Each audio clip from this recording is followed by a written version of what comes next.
doom rebel children. This is God's decree. You make plans, but not mine. You make deals, but not in my spirit. You pile sin on sin, one sin on top of another.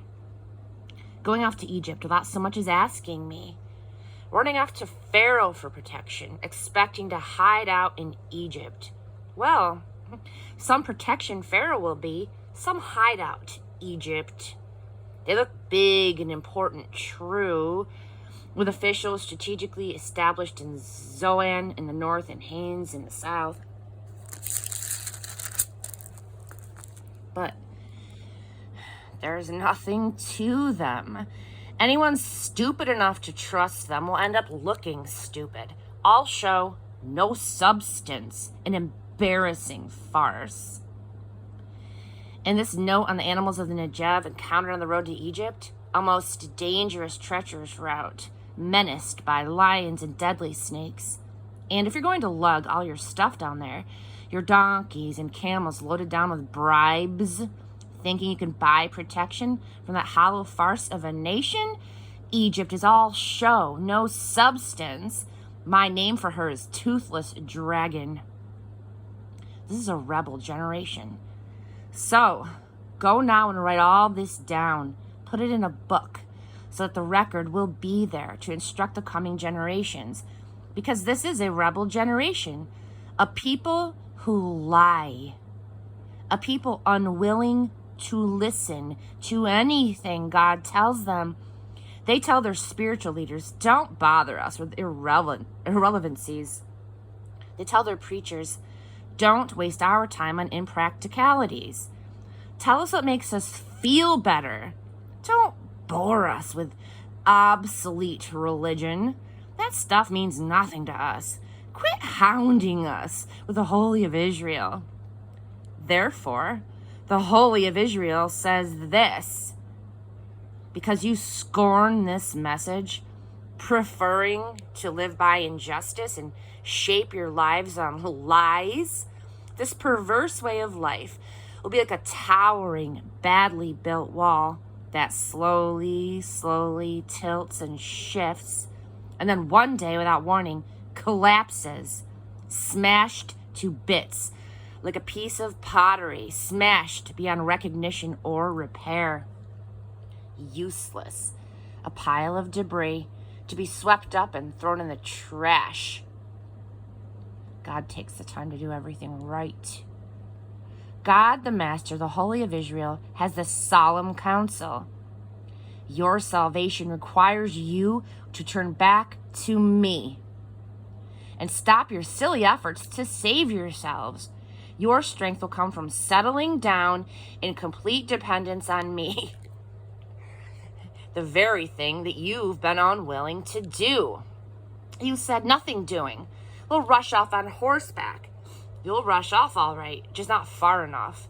You've said, we'll ride off on fast horses. Do you think your pursuers ride old nags? Think again. 1,000 of you will scatter before one attacker. Before a mere 5, you'll all run off. There'll be nothing left of you. A flagpole on a hill with no flag. A signpost on a roadside with a sign torn off. But God's not finished. He's waiting around to be gracious to you. He's gathering strength to show mercy to you. God takes the time to do everything right.